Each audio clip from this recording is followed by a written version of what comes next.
Hace unos días, Petróleos Mexicanos publicó los resultados del primer trimestre del 2025 y para analizar estas cifras, además también la Comisión Federal de Electricidad también presentó algunos números, pues me da siempre mucha alegría recibir en el estudio a Gonzalo Monroy, no para lo que nos viene a decir, ¿no? Pero sí su presencia siempre es bienvenida en esta mesa. ¿Cómo estás, Gonzalo? Muy Querido buenas Leo, noches. siempre es un gusto platicar contigo. Es que cada vez está peor, mano. ¡Qué barbaridad! Ya llevamos cuántos años contigo y tú cada trimestre, cada semestre vienes y nos dicen y lo que falta. Y lo que falta. ¿Qué pasó? A ver, con Petróleos Mexicanos. Empecemos con Pemex. Fíjate, es interesante porque ya salieron los números auditados y eso Sí. es quizá muy importante de mencionarlo. Y con esto la pérdida fue incluso mayor que la última vez que habíamos platicado. La pérdida fue más de 38.500 millones de dólares. Espérame, esto estás hablando de 2024. De 2024. O sea, no el primer trimestre del 2020. Pero pongámosle una cifra, un Sí. color a esto. Estamos hablando que pudimos haber duplicado el presupuesto de educación si Pemex no hubiera perdido un solo peso. 34,000 millones de pesos. 38,000 millones de dólares. No, es una barbaridad. Es una cosa... Nada más en absolutamente el 2024. Solamente en 2024. Y hoy, Sí. y cuando uno puede revisar los números, es muy fácil entender qué fue lo que pasó. Absolutamente todo se detuvo en 2024. Sí. Y se pateó hasta donde se pudo todo lo que fueron pagos a proveedores, amortización de deuda. Todo se trató de poner hasta el final, hasta que se acabara la administración del presidente López Obrador. Ujú. Y sí, efectivamente, le revienta en el último trimestre, ya con la presidenta Claudia Sheinbaum en la silla presidencial, le estalla todo literalmente en la cara. A ver, yo siempre tengo esta duda y creo que te la he hecho varias veces. ¿Pemex hoy deja más dinero del que necesita? O sea, al final del día, de lo que entrega el gobierno y lo que el gobierno le entrega a Pemex, ¿cuál es el saldo? El saldo es aproximadamente menos 60,000 millones de dólares. En otras palabras, por cada dólar que le metemos, perdemos 6. No. De ese tamaño están siendo ahorita las pérdidas en Petróleos Mexicanos. Y hoy, por ejemplo, cosas más recientes. Hablemos de cosas muy específicas. Sí. Producción de petróleo, estamos en 1.33 millones y no está levantando esto. Sí. Descubrimientos tenemos los más bajos en todo el siglo. Sí. No hay prácticamente inversión en exploración. No hay realmente todavía la parte de los pagos a los proveedores. Lo que dijo la presidenta Claudia Sheinbaum del 60% Sí. es una promesa de pago. Es una promesa de pago que se va a extender hasta agosto. Lo acaba de decir. Lo acaba de decir y es una promesa de pago de que quieren llegar a un 60% en agosto, pero no es de que ya se haya pagado. El dinero todavía no está fluyendo. Y todavía falta la obra que ya han empezado a contratar en este año, la cual todavía se empieza a ir acumulando de nuevo. ¿Qué obra? Todo, perforación, mantenimiento, incluso en la parte de perforación, que es una de las partes quizá técnicas, pero vale la pena explicarlo. Si no perforamos, no hay producción de petróleo. Si no hay producción de petróleo o de hidrocarburos, Sí. no hay renta petrolera. Si no hay renta petrolera, no hay ingresos fiscales. Sí. Y eso es muy importante porque constitucionalmente así quedó establecido, los programas sociales van a irse incrementando. Sabemos que la economía no está creciendo, estamos muy cerca de una recesión o si no es que ya entramos a ella. Obviamente no está fluyendo el dinero en la economía y el Claro. déficit va a ser cada día más grande. Déjame preguntarte, de lo que más pierde Pemex es en refinación. Absolutamente. Eso sí sigue y eso ya es histórico. Es totalmente cierto. Para darte una idea, de cada litro de cada barril, para hacerlo mejor, cada barril de petróleo que estamos sacando, estamos perdiendo cerca de 90% de ese barril en todo lo demás de petrolíferos. Gasolina, diésel, combustóleo, turbocina que producen las refinerías mexicanas. Tú habías dicho, creo que pues, ya desde hace rato, si cerramos las refinerías y le seguimos pagando la nómina a los trabajadores, costaría menos que mantenerlas abiertas. Estaríamos reduciendo las pérdidas en un casi 60%, Leo. Ujú. Sin correr a nadie, simplemente por dejar de mandar el petróleo a las refinerías, estaríamos perdiendo menos dinero. ¿Por qué? Básicamente cada uno de los factores, y el principal es el factor de utilización. Cada refinería tendría que estar trabajando a su capacidad máxima. Sí. Pensemos, por ejemplo, en un auto que lo puedes llevar, dice el manual, Sí. a 150 kilómetros por hora. Sí. Bueno, nuestro avión o nuestro auto, nuestras refinerías las tenemos trabajando a la mitad únicamente. Sí. O, en otras palabras, lo podemos trabajar nada más la mitad de la semana o Sí. la mitad o cada 6 meses de cada año. Mientras tanto, seguimos teniendo, sobre todo, petróleo, estamos pagando los sueldos, tenemos muchos combustibles ahí parados realmente que no podemos mover.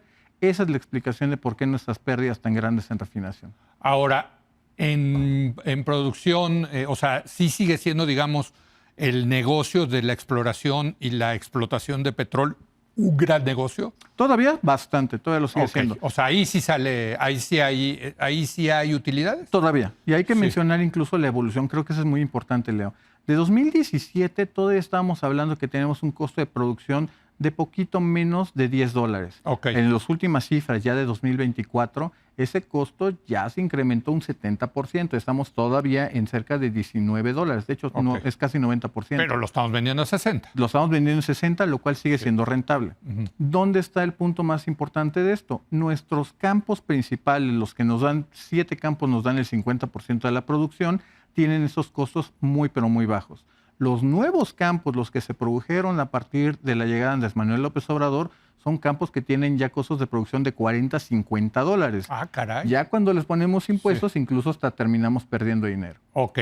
Ahora, primer trimestre del 2025. Estos no son los auditados, son preliminares, es correcto, pero también pérdidas. Totalmente. Ya tenemos pérdidas, ya se ve reflejado el nuevo esquema fiscal de Petróleos Mexicanos. Solamente pagó $2,000 millones, poquito más de 40,000 millones de pesos.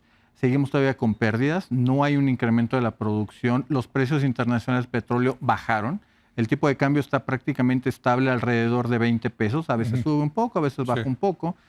Hay un elemento que me llamó mucho la atención, Leo, y es de que Pemex, aunque está teniendo estos problemas, sigue contratando más gente. Ya estamos hablando de casi 130,000 empleados.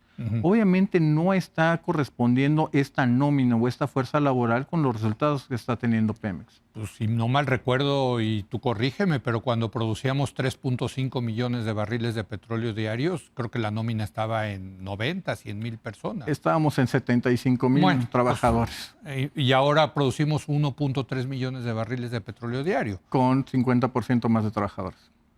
Pues ahí está. Los números simplemente no empiezan a cuadrar. Vámonos a la CFE. La CFE que al final del sexenio de Peña ya producía utilidades. Totalmente. Hoy está en pérdidas. Hoy ha tenido una de sus mayores pérdidas. Estamos hablando de más de 271,000 millones de pesos de pérdida, poco más de 10,000 millones de dólares. Sí. Y estamos justamente con un tema muy específico. Aquí hay una parte de los cambios derivados de la reforma que se introdujo el año pasado y también en las leyes secundarias, donde también trae un tratamiento fiscal diferente. Esta vez sí hay un punto fundamental de que es un solo error o una sola consecuencia, llamémoslo de esa manera, que no necesariamente va a ser reflejada. A diferencia de Pemex, que acá en CFE sí hay un camino claro de cómo expandir las cosas. Ya se está hablando justamente de la parte de la transmisión, de la distribución, que es donde tenemos hoy los grandes cuellos de botella. Eso es muy importante porque mucho de lo que pasó en la administración de López Obrador se enfocaron en generación eléctrica. Vamos a pelearnos con Iberdrola, nos vamos a pelear con las energías renovables, con la generación privada. Esta vez ya no es tanto ese énfasis, está en tratar de corregir los otros problemas. Bueno, eso nos da, digamos, cierta seguridad. Hay un plan, digámoslo de esa manera.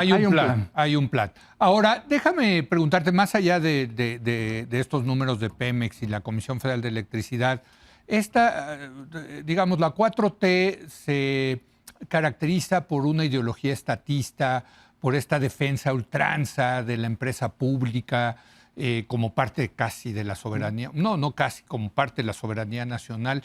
Pero qué mal la administra. O sea, es que para ser estatistas, qué malos estatistas son. Absolutamente. Lo que pasa es que hay que entenderlo. A veces las palabras son el reflejo del pensamiento. Y es importante, por ejemplo, encontrar y recordar palabras con las cuales crecimos prácticamente toda mi generación. Palabras como eficacia, eficiencia. Esas palabras ya no existen en el argot político, ni tampoco estamos viéndolas utilizadas en Pemex o CFE específicamente. ¿A qué me refiero con esto? Incluso con este cambio que tuvo de que ya no son empresas productivas del Estado, sino empresas del Estado o sociales del Estado, simplemente ahora pueden llevar a cabo proyectos que de antemano saben que van a perder dinero. Déjame darte un ejemplo. Aunque es muy encomiable llevar o a incrementar la cobertura hasta las comunidades más remotas, es económicamente inviable poner una línea de transmisión de 10, 12 millones de dólares para una población de 500, 600 habitantes. Sí. Hoy la ley le da las facultades al secretario de Energía, también la Comisión Federal de Electricidad, de poner sistemas aislados. Hemos visto algunos atisbos, algunos chispazos, como la parte de los paneles solares en Mexicali y San Luis Río Colorado. Sí. Pero para las comunidades más alejadas del país, este tipo de proyectos son los que debemos de estar impulsando. Totalmente. Ahora, ¿ves un cambio? O sea, ¿ves, por lo menos en la CFE sí yo veo un cambio, como tú dices, hay un plan con la llegada de Claudia Sheinbaum. En el caso de Pemex, ¿ves un cambio? Yo te diré que es el agua y aceite. Mientras en CFE hay un camino de cómo llegar, metas claras, hay planes incluso de inversión, de complementar abiertamente la inversión. Curiosamente, a pesar del discurso estatista, se está hablando justamente de cuáles van a ser los espacios de oportunidad y de inversión a la parte privada. El caso de Pemex es algo totalmente diferente. Sí. En el caso de Pemex es, quiero que me des crédito, quiero que tú produzcas, pero yo me quedo con la ganancia, yo soy el que va a vender al precio que yo te diga. Y aquí solamente es mi pastel y es mi fiesta. Citando ahorita, por ejemplo, que acaba de ser el Día del Niño, es como que es mi balón y yo pongo las reglas. Obviamente esto no va a ser competitivo, te puedo ir adelantando, se hablan de los famosos 17 contratos mixtos, pero no hay un interés genuino por venir a México. Hoy es más fácil ir a Guyana, ir a Nigeria, bueno, a Estados Unidos. Ir al propio Estados Unidos. Quedarse en Estados Unidos. Bueno, voy a hacer una pausa con Gonzalo para irnos a unos comerciales, pero regresando, hijo, quiero hablar contigo del tema de este nuevo tipo de huachicoleo que se está haciendo muy público. El Departamento del Tesoro de Estados Unidos es el que saca este reporte. Resulta que están robando petróleo mexicano y lo están vendiendo en Estados Unidos. Y en diferentes partes del mundo. Bueno, yo quiero que me expliques cómo eso es posible. Regresamos en un momento más.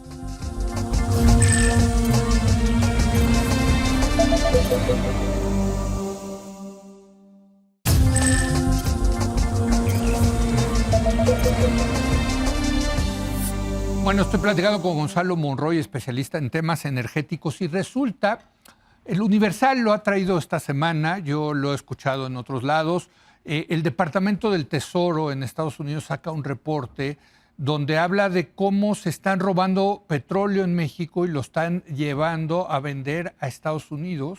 Al parecer lo mandan como si fuera aceite usado, ¿no? Bueno, y que esto se ha convertido en quizás un negocio igual de rentable que las drogas para los grupos del crimen organizado en México. ¿Qué me dices al respecto, Gonzalo? Fíjate, eso es algo muy interesante y es parte que viene ya desde los años 90, donde lo que eran grupos de narcotraficantes empezaron a evolucionar ese crimen organizado. Quien inició principalmente esta tendencia fueron los Zetas en Tamaulipas, norte de Veracruz, que empezaron justamente a hacer varias cosas. Una parte, cobro de piso, y sí, efectivamente empezaban a robarse los combustibles de Pemex.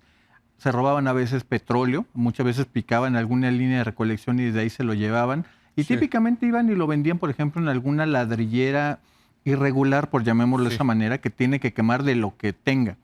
Otras empezaban ya a robarse, pues, sobre todo lo que son los líquidos del gas, pentano, heptano, diferentes combustibles, naftas naturales o gasolinas naturales, e iban y los vendían en la frontera. E incluso en algún momento, 2002, 2003, Petróleos Mexicanos incluso demandó a empresas estadounidenses que estaban comprando este combustible robado. Y lo ganó, de hecho está reflejado en sus anuarios y en sus informes. Obviamente esto empezó a evolucionar cada día de forma más sofisticada. Empezamos a ver que lo que eran esos chisguetes o esos de ir a perforar un ducto esperando que no saliera esto, hasta volverse cada día más sofisticado. Tener ya equipo para poder literalmente no derramar una sola gota de hidrocarburo, y tenemos esta explosión de lo que vimos. Digo, porque hablábamos del huachicol y se puso muy de moda cuando comenzó López Obrador, de que picaban, sacaban gasolina o diésel que vendían, ¿no?, de manera ilegal en las carreteras o en las gasolineras. Algunas gasolineras lo compraban. Pero esto es ya petróleo. Y estamos hablando de miles de barriles de petróleo. Hay que entenderlo que por las cantidades todavía es una cantidad poca. En petróleo es poca. En petróleo es poca. En petróleo es poca, principalmente porque aquí el mercado, que es donde tiene sus áreas de influencia.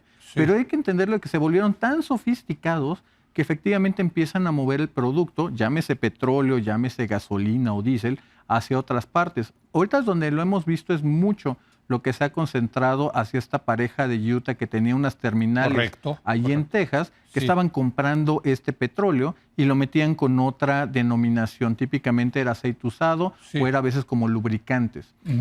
Tengo entendido de que esto iban y lo refinaban en alguna otra refinería, se quedaban con ese producto que traían precisamente a México con otra denominación, que era la parte de lubricantes. ¡Qué barbaridad! Era una evasión fiscal tanto en los Estados Unidos como también en la parte mexicana. Y hay que entenderlo, el presidente Trump en este esfuerzo por desmantelar o reducir las actividades o influencia de las bandas criminales, ha visto literalmente parte de esta ruta del dinero. Ahorita ya podríamos hablar de que en el crimen organizado sí está toda la parte de los narcóticos, principalmente el fentanilo, la trata de personas y de migrantes, y obviamente ese tipo de contrabando para poner muchísimas más cosas que manejan. Ahora, ¿se entiende el huachicol, este tipo de huachicol, sin la cooperación de gente dentro de Petróleos Mexicanos? Esa parte, te voy a ser sincero, es una zona un poco gris. Porque sí hay casos en que malos empleados han contribuido y se les paga generosamente por ello, pero la gran mayoría de las veces no ha sido ese tema. Es mucho más una parte que tienen amenazados a sus familias o que ya les han matado a propios familiares. O sea, es plomo más que plata. Exactamente, para obligarlos a hacer ese tipo de cosas. No es tan sencillo, te digo, tratar de establecer quién se corrompió, a quién está siendo obligado, y podremos hablar de que es una víctima de que el Estado no le dio la protección. Ahora, ¿cómo se roban el petróleo? O sea, ¿siguen pinchando los gasoductos? Con piquetes. Los oleoductos, en este caso. Exactamente. Sí, pero dices que digamos, se ha vuelto la tecnología mucho más sofisticada para picarlo de una manera más eficaz. Sí, exactamente, pero fíjate, en esta parte, Leo, es muy importante lo que dices, porque pasamos justamente de estos piquetes artesanales, y lo queremos llegar ahí a perforar en un ducto, a justamente tener ya las pipas listas para poder hacer esta ordeña. Mucha gente dice, ¿cómo pasamos de una cosa que era artesanal o chiquita, un robo hormiga, hasta estas partes donde ya vemos estos grandes buques? Se habla de miles de millones de pesos. Sí. De lo que ha perdido el Estado mexicano. Efectivamente, y es muy posible que la cifra real nunca la podamos totalmente estimar. Obviamente es una actividad ilegal, no podemos cuantificar sobre esa parte.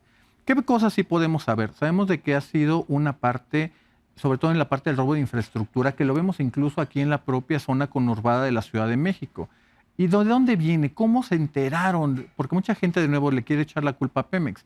Cabe recordar que en el 2001 con Vicente Fox, en términos sobre todo de tener una mejor construcción, proteger las áreas naturales, avisar y que no hubiera un accidente como lo que había pasado en Guadalajara con la explosión, se hace público el mapa de infraestructura de Petróleos Mexicanos. La idea era simplemente tener los derechos de vía. Aquí no se puede construir porque pasa un gasoducto, un oleoducto.